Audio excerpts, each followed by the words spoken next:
wassalam asyrafil anbiya'i wal mursalin sayyidina Muhammadin wa ala alihi washabihi ajmain amma ba'du. Pertama-tama, marilah kita panjatkan puji syukur kehadirat Allah Subhanahu wa taala yang telah memberi kita rahmat dan hidayahnya sehingga kita dapat berkumpul di tempat yang insya Allah penuh barokah ini dalam keadaan sehat walafiat. Kedua kalinya, salawat serta salam semoga tetap tercurah limpahkan kepada Nabi kita, Nabi Agung Muhammad SAW yang telah membawa kita dari zaman jahiliyah menuju zaman yang terang benderang, yakni ad-dinul Islam. Ketiga kalinya, saya ucapkan banyak-banyak terima kasih. Yang pertama kepada Ustazah Nisa Nabila Sandi yang telah memberikan tempat dan ruangannya sehingga saya dapat melakukan kegiatan pada sore hari ini. Dan tak lupa untuk adik-adik santri putri Asrama Dalam Timur Pondok Pesantren Nurul Islam Jember yang sudah meluangkan waktunya pada kegiatan sore hari ini. Semoga kebaikan kalian dibalas oleh Allah Subhanahu wa taala. Amin. Sebelumnya perkenalkan, nama saya Aci Nulfainaya, biasanya dipanggil Aci. Saya kebetulan mahasiswi jurusan Komunikasi dan Penyiaran Islam, kampus Universitas Islam Negeri Kiai Haji Ahmad Siddiq Jember. Sudah ganti jadi UIN, semester 3. Nah, di sini sebelum memulai, saya mau ngasih video sama adik-adik semua. Nanti silakan videonya ini diresapi. Nanti saya juga mau minta tanggapan dari adik-adik. Gimana setelah melihat video ini? Cuplikan. Kalian yang kuliah di Harvard? Nggak tahu? Oh tahu? Oke. Ini kelihatan nggak? Kelihatan. Oke. Saya play. Ini rumah aku, lucu banget deh, pintunya warna ungu. Nah, rumahku ini sebenarnya lebih dekat ke MIT sih dibanding ke kampus aku. Kelihatan kan? Cuma gampang juga lah ke kampus. Ini rumahnya. Ini harusnya hari sih. Ini kegiatannya waktu pagi-pagi. Aku biasanya dari rumah ke kampus itu naik kereta. Naik keretanya cuma sekali sih, tapi jaraknya lumayan, sekitar 12 stations. Jadi kurang lebih harus siapin waktu 30-40 menit sebelum kelas dimulai. Dan yaitu $40 per. Jadi kalau di luar negeri itu emang lebih sering jalan kaki atau pakai transportasi umum biasanya, daripada kalau Indonesia kan cuma deket aja naik sepeda motor gitu kan. Kalau di luar enggak. Estetik ya. Kampus aku ini namanya bisa lain. Nah, kita tuh adanya di medical area, yaitu di Boston. Ini Harvard University. Dia jurusan Sementara kalau kedokteran. kampus lain kayak Harvard Law School, Harvard Business School, Kennedy School, dan yang lain yang biasanya kalian lihat itu adanya di Cambridge atau di main campus. Jaraknya lumayan sih, jadi dari kampus aku ke Cambridge itu kira-kira 1 jam naik bus. Kelas yang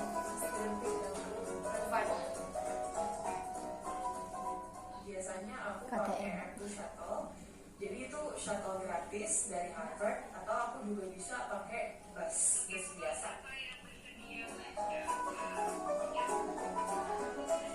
The T.A. Chan School of Public Health. Nah, ini lobby dari kampus aku. Untuk vlog kali ini aku bakal fokus di kampus aku aja ya. Untungnya itu gratis 1 dan lantai 2.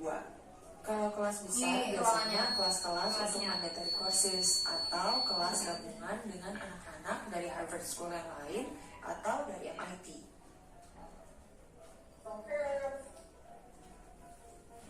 Lengkap sih, dari mulai roti, Kayak kantinnya gitu ini. makanan. Oke dah. Nah, Nadira ini kebetulan salah satu mahasiswi yang terpilih menjadi untuk perwakilan speech waktu wisuda. Jadi dari ribuan banyak mahasiswa dan mahasiswi di Harvard University, kebetulan Nadira menjadi salah satu yang ngomong atau speech waktu wisuda dari Indonesia itu, si Nadira ini. Keren. Oke, kan barusan udah dikasih tahu nih, maksudnya gambarannya tentang Nadira. Sekarang saya mau minta tanggapan dari adik-adik. Menurut kalian setelah melihat ini ada nggak tergugah nggak kayak kayaknya aku pengen deh mau kuliah lanjut di luar negeri, ada nggak? Maksudnya meskipun nggak keluar negeri, aduh gimana caranya nanti aku harus kuliah gitu. Ada nggak? Ada pasti ya, ada. Oke, bagus. Kalau ada semoga cita-citanya terkabul, dilancarkan sama Allah Subhanahu wa Ta'ala. Amin. Oke, sekarang barusan kan udah dikasih tahu ya videonya. Nah, topiknya itu sebenarnya nggak jauh-jauh dari barusan video yang udah barusan saya putar gitu.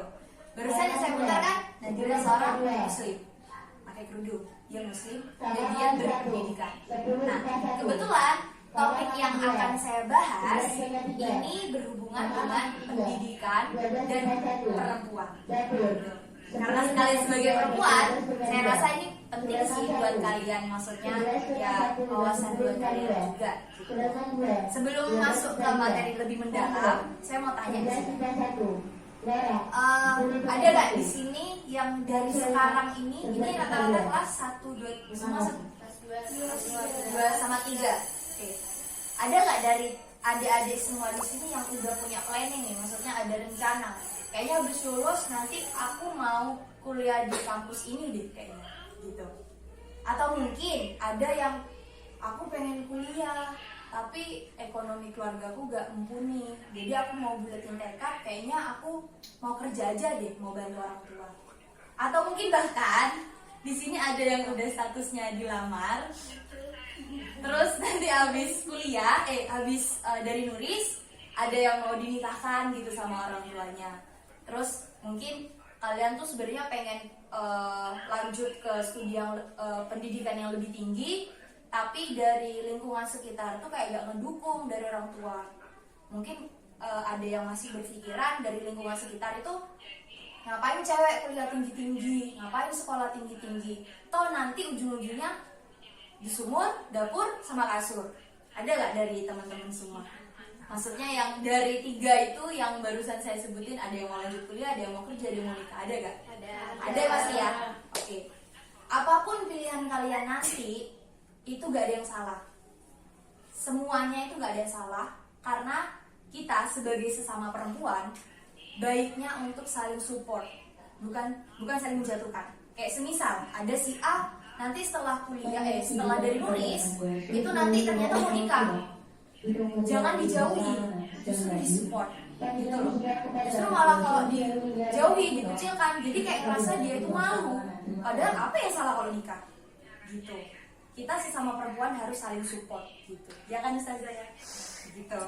Nah, kenapa saya bilang semua pilihan itu juga tergantung sama kalian gitu loh. Karena tujuan hidup seseorang pribadi masing-masing itu gak bisa dipukul rata, gak bisa sama gitu. Semisal nih, kalian mau lanjut kuliah, gak apa-apa, lanjutin, usaha, doa gitu. Jangan sampai putus asa. Tapi ingat, hasil masih ada sama yang di atas gitu loh. Tetap aja usaha dan doa dan jalanin sama ikhlas gitu.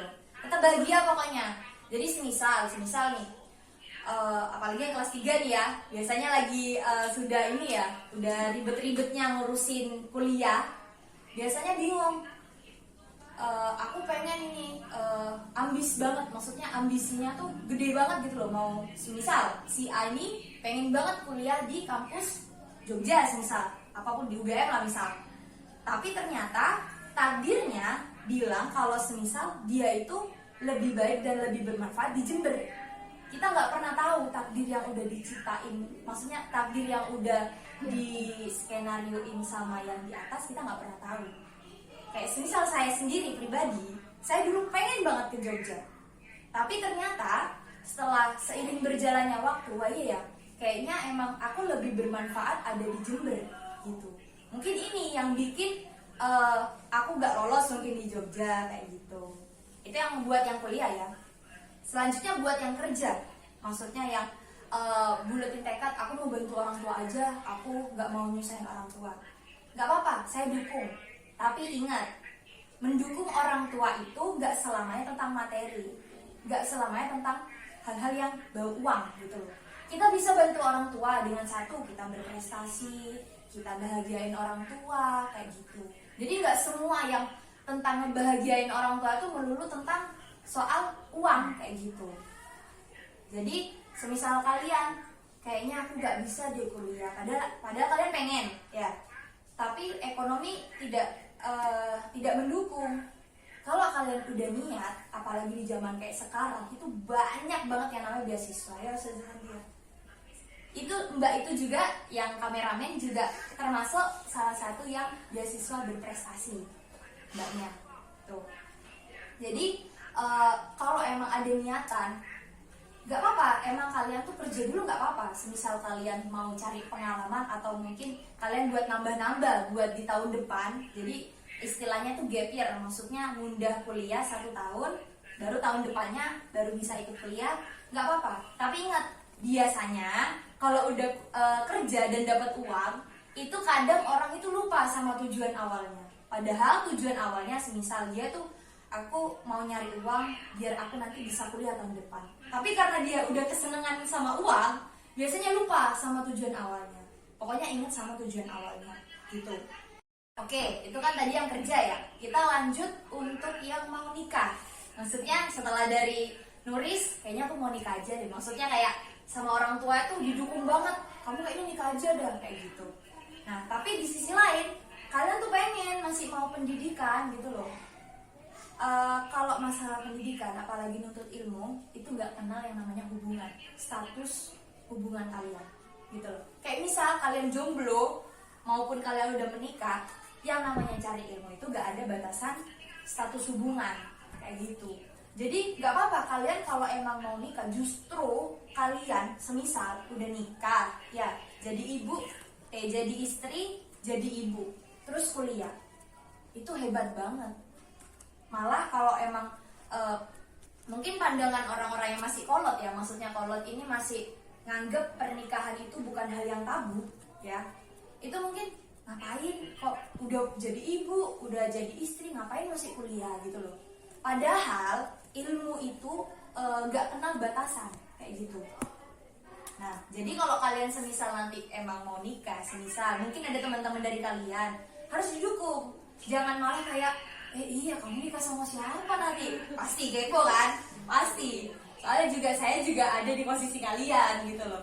Jadi pasti nanti kepo-kepo gitu. Dan yang pasti nanti kalau anak yang ditanyain itu yang mau nikah, karena kita kan nggak tahu ya, kepribadian orang tuh kan beda-beda. Ada yang mungkin bisa terbuka sama temennya, mungkin iya aku dinikahi, maksudnya dijodohkan sama si A gitu. Tapi mungkin ada juga yang nggak kuat mentalnya, maksudnya kok aku terus ditanyain kayak gini, kenapa kayak gitu. Jadi seolah-olah dia tuh kayak dipandang beda, maksudnya dalam pertemanan kayak gitu. Jadi kita sesama perempuan, apalagi muslim ya, kita harus dukung dan support yang terbaik dari teman-teman kita gitu. Nah, seperti contoh-contohnya di sini ada beberapa kisah dari wanita-wanita Islam, wanita-wanita muslim yang mempunyai peran penting dalam peradaban Islam. Yang pertama, Siti Khadijah, ngerti kan? Istri Rasulullah. Nah, Siti Khadijah itu merupakan pebisnis yang hebat luar biasa. Otomatis beliau memiliki kecerdasan pula dalam dirinya. Itu yang Siti Khadijah. Selanjutnya ada juga kalian tahu Imam Syafi'i ya? Oke.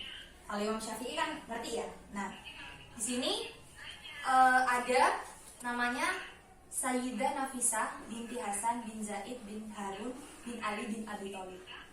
Beliau adalah salah satu dari gurunya Imam Syafi'i. Bayangin, cewek jadi gurunya Imam Syafi'i. Imam Syafi'i itu menjadi salah satu dari 4 imam madhab yang ada di dunia, ya kan? Nah, jadi Sayyidah Nafisah ini dulunya itu lahir di Mekah. Kisah singkatnya itu lahir di Mekah tahun 145 Hijriah. Kebetulan ayahnya seorang gubernur di Madinah pada masa Khalifah Ja'far al-Mansur. Terus diketahui juga dalam berbagai literasi Muslim Islam, itu diketahui bahwasannya Sayyidah Nafisah ini seorang wanita yang umi. Tahu umi kan? Tidak bisa membaca dan tidak bisa menulis. Tetapi meskipun dengan keterbatasan yang dimiliki, dia tuh nggak pernah haus, maksudnya nggak pernah kenyang akan ilmu. Dia terus cari ilmu, gitu loh. Padahal terbatas kan, kayak gitu. Nah, jadi Sayyidah Nafisah ini terus belajar ilmu-ilmu agama ke ulama-ulama terkenal. Sampai akhirnya beliau itu menikah. Setelah menikah pindah ke Mesir, dan di Mesir itu beliau itu sering didatangi sama ulama-ulama besar, termasuk di dalamnya Imam Syafi'i. Nah, Imam Syafi'i ini memilih Sayyidah Nafisah sebagai gurunya diantaranya satu, karena beliau hafidh, hafal Quran. Satu, kedua, dia juga alim. Ketiga, dia rajin sholat malam, gitu.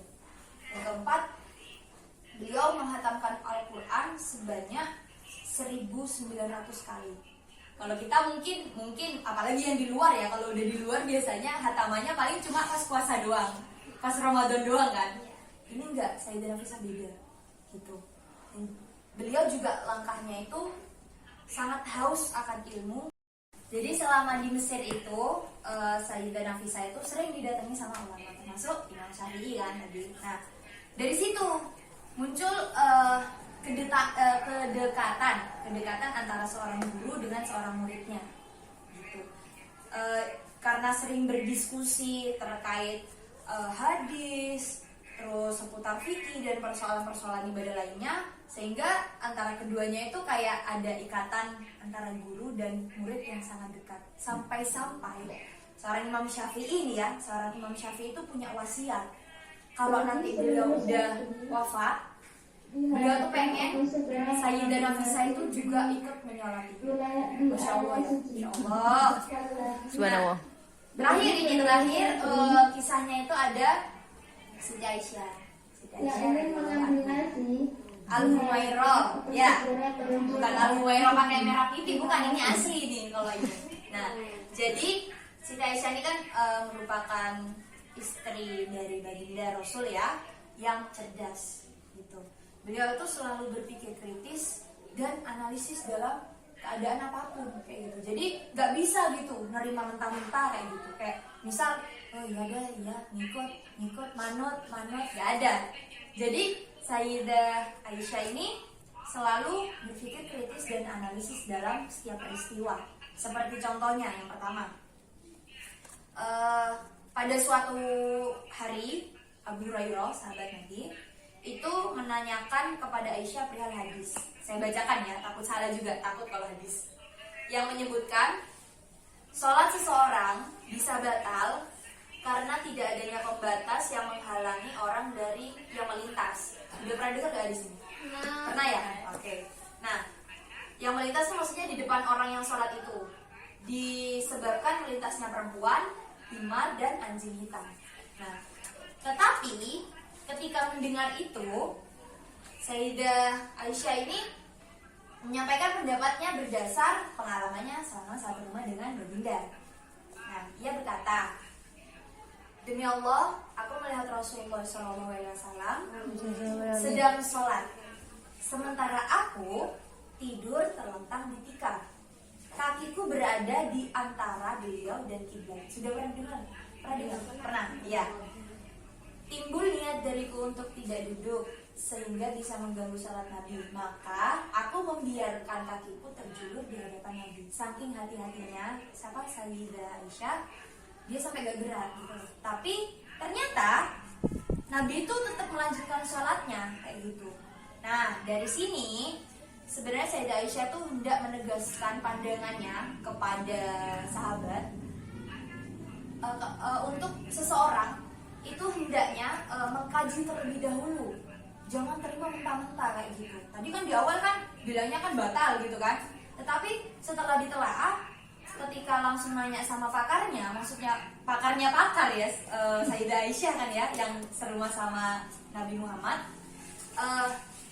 itu mengkaji terlebih dahulu seluruh keterangan yang ada sebelum menyimpulkan suatu hukum. Ini kan sensitif kan, apalagi terkait sholat gitu loh. Jadi itu harus benar-benar dikaji dulu, jangan terima mentah-mentah. Maka dari itu kita harus cerdas, kayak gitu. Sama seperti Sayyidah Aisyah. Sampai-sampai saking cerdasnya ya Sayyidah Aisyah ini, maksudnya bukan cuma dalam segi cerdas intelektual tapi emosional, batin juga beliau cerdas. Sampai-sampai Rasul sendiri pernah bersabda, tahu nggak? Pasti tahu nih kalau yang ini. Kalau pengen tahu agama, tanyakan pada Al-Humairah. Pernah tahu? Iya. Itu saking saking cerdasnya Sayyidah Aisyah, saking banyaknya pengetahuan yang dimiliki. Nah, maka dari itu, dari beberapa contoh yang sudah dikasih tahu, perempuan-perempuan hebat dan mempunyai peran ya dalam peradaban Islam, itu mereka semua kan cerdas, gitu loh. Cerdas dan memiliki kekurangan masing-masing, gitu. Nah, sekarang kekurangan itu, kalau kembali ke kita sendiri ya, jangan jadikan kekurangan itu sebagai hambatan, justru sebagai motivasi, kayak gitu. Jadi kalau semisal kalian itu ada kekurangan apapun, itu sebenarnya mindset aja, mindset kalian.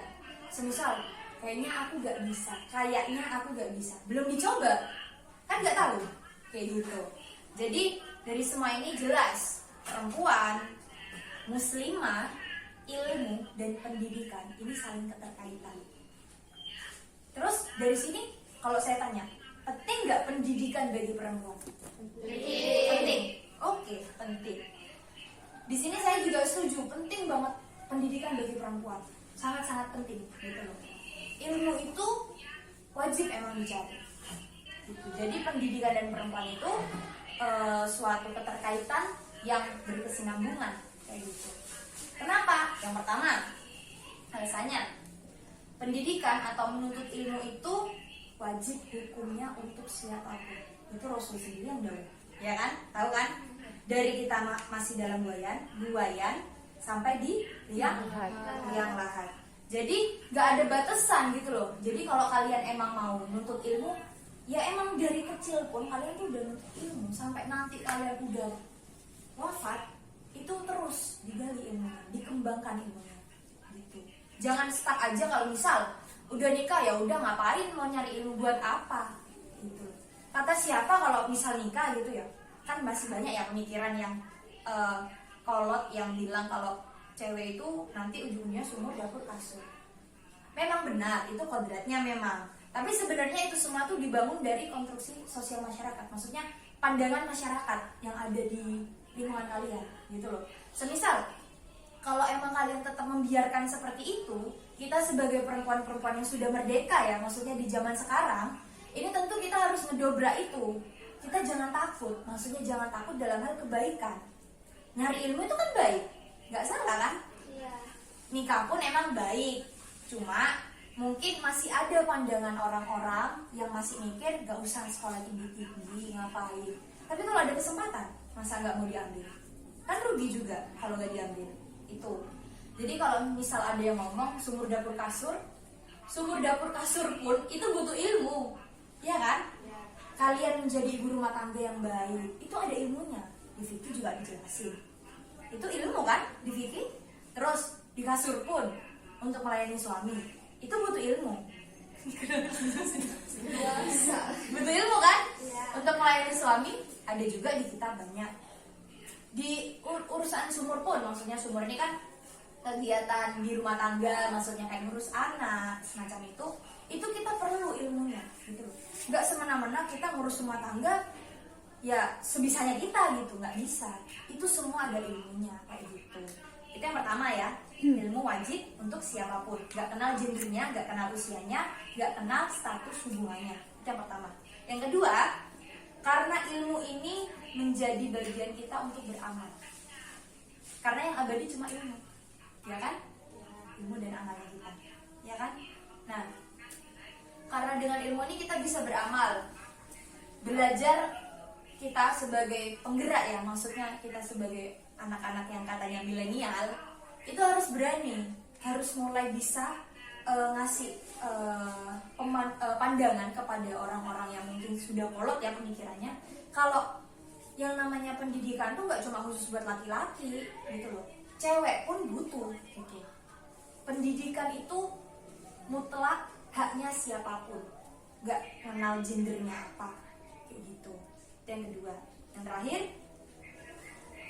yang pasti, karena kita nanti bakal jadi ibu, ya kita bakal jadi orang tua, dimana orang tua menjadi madrasah pertama anaknya, kayak gitu. Jadi kalau semisal kita, apalagi ibu ya, biasanya kan emang ibu nih lebih banyak sering menghabiskan waktu sama anaknya. Tapi ya mungkin karena sekarang udah zamannya udah serba teknologi ya, mungkin banyak kebebasan untuk wanita berkarir. Mungkin juga ada sekarang itu bapaknya yang juga menjadi madrasah. Tapi sebenarnya layaknya itu memang orang tua yang menjadi madrasah pertama bagi anaknya, bukan hanya ibu, gitu loh. Nah, jadi kalau semisal kita berilmu, apalagi ibu ya, kita berilmu, kita punya pendidikan yang bagus, insya Allah nanti kita bakal mencetak anak-anak yang berilmu juga nantinya. Dan pasti bakal bermanfaat buat lingkungan, buat agama, buat keluarganya, kayak gitu. Dan pasti buat diri sendiri, kayak gitu. Jadi ada perkataan dari salah satu muslimah, tahu Maida Safira nggak? Kurang tahu ya? Oke. Mbak Maida Safira itu pernah mengatakan muslimah yang cerdas itu bukan hanya intelektual. Intelektual itu relatif, maksudnya orang oke lah pintar ke intelektual, tapi kalau dia nggak bisa ngimbangi sama emosionalnya, sama batinnya, sama aja, kayak gitu. Jadi muslimah yang cerdas itu yang bisa mengenali dirinya sendiri, ya. Biasanya kan sekarang banyak omongan insecure kayak gitu. Padahal semuanya itu udah digariskan sama Allah itu, ya udah kamu ini paling sempurna dari semuanya, dari yang diciptakan kan manusia yang paling sempurna, ya kan? Makanya bersyukur, kurangin insecure, banyakin bersyukur, kayak gitu. Jadi kenali diri sendiri dan berkontribusi pada lingkungan sekitar. Terakhir, saya mau ngutip kata-katanya dari, tahu Mahatma Gandhi ya? Tahu. Ada beberapa yang tahu. Mahatma Gandhi pernah berkata, begitu kita menyekolahkan perempuan ya, sesungguhnya kita itu sedang membangun peradaban. Tahu nggak maknanya? Tahu maknanya? Maksudnya gini, kita disekolahkan, kita misal dalam, misal kita ngandung sekarang, jangan sekarang, maksudnya nanti kita hamil gitu. Selama hamil, karena kita berilmu, karena kita tahu, kayak misal kita tahu di kitab, kayaknya kalau anaknya ini dibacain surat Yusuf, ini bakal ganteng. Terus bakal intinya kalau dibacain Al-Quran, terus diikuti sesuai sama syariat Islam, maksudnya anjuran-anjuran, itu nanti insya Allah keluarnya ya bakal sesuai sama ekspektasi gitu. Maksudnya ekspektasi ini kayak semisal yang diinginkan kayak gitu. Itu jadi semisal, jadi kalau kita udah tahu ilmunya, kalau kita udah paham gitu ya, kayaknya nanti anakku pengen anak yang ganteng gitu, bacain surat Yusuf kan, kayak gitu kan biasanya anjurannya kan kayak gitu ya. Masa anjuran dari Rasulullah dan nabi-nabi mau maksudnya mau ingkar sama kita? Nggak mungkin. Banyak kan sudah kasusnya, maksudnya contohnya, meskipun ibunya secantik apa, bapaknya secantik apa, ternyata kalau emang nggak diasupin, maksudnya dari kandungan nggak diasupin sama bacaan-bacaan ayat suci Al-Quran dan semacamnya, ya keluarnya biasa-biasa aja, ya sesuai sama bapak sama ibunya gitu loh. Nggak, maksudnya nggak, tapi ada yang bapaknya biasa aja, ibunya biasa aja, tapi anaknya masya Allah ganteng banget. Tahu kan siapa? Tahu, saya di sini loh. Itu. Jadi kalau saya setuju dengan perkataan Mahatma Gandhi, ketika kita menyekolahkan perempuan, sesungguhnya kita sedang membangun peradaban. Kalau kita sudah mendidik anak kita, pasti nanti anak kita itu berilmu, bukan cuma buat diri sendiri, tapi buat lingkungannya. Gitu.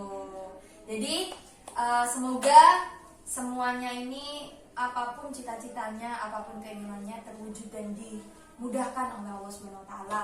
Dilancarkan segala hajat baiknya. Semuanya tercapai. Tetap sehat selalu ya. Oke. Makasih sudah mendengarkan topik yang sudah saya Sediakan. sediakan. Semoga bermanfaat. Ya, Amin.